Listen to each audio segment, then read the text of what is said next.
Hello' friends, মোৰ YouTube চেনেলটোলৈ আপোনালোকক সকলোকে স্বাগতম জনাইছোঁ। মই আজি আপোনালোকৰ বাবে এটা কচু ৰেচিপি শ্বেয়াৰ কৰিম। আহকচোন এতিয়া আমি চাওঁ। প্ৰথমতে মই কচুখিনি মিহিন মিহিনকৈ কাটি ধুই লৈছোঁ। ভিডিঅ'টো চোৱাৰ আগতে মোৰ ভিডিঅ'টো লাইক এটা আৰু ছাবস্ক্ৰাইব কৰিব নাপাহৰিব। এনেকৈ কচু খালে বহুতেই টেষ্ট লাগে। আপোনালোকে সকলোৱে ট্ৰাই কৰি চাব। পাতত দিয়াৰ নিচিনা সোৱাদ।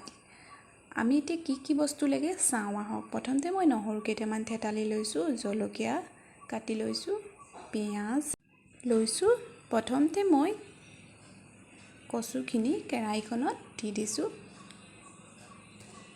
ধুনীয়াকৈ গোটেইখিনি দি দিলোঁ। তাৰপিছত এই গোটেই বস্তুবিলাক তাত ঢালি দিলোঁ। তাৰপিছত নিমখ সোৱাদ অনুযায়ী ল'ব আৰু অলপ মিঠাতেল দি দিছোঁ। তাৰপিছত পানী নিদিয়াকৈ গাপত সিজাম। 15-20 মিনিটমান চিমত থৈ দিম। এয়া 15 মিনিটমান পিছত দেখিছে সিজি আছে আৰু 10 মিনিটমান পাছত আমি আকৌ চাম। এয়া 10 মিনিটৰ পিছত দেখিলে আমাৰ কচু ৰেচিপি ৰেডি হৈ গ'ল। এতিয়া মই ওপৰৰ পৰা অলপ পিঁয়াজ,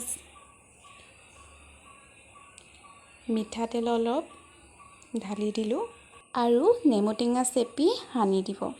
এয়া দেখিলে ভিডিঅ'টো যদি ভাল লাগে তেন্তে লাইক এটা কৰি দিব। Thank U.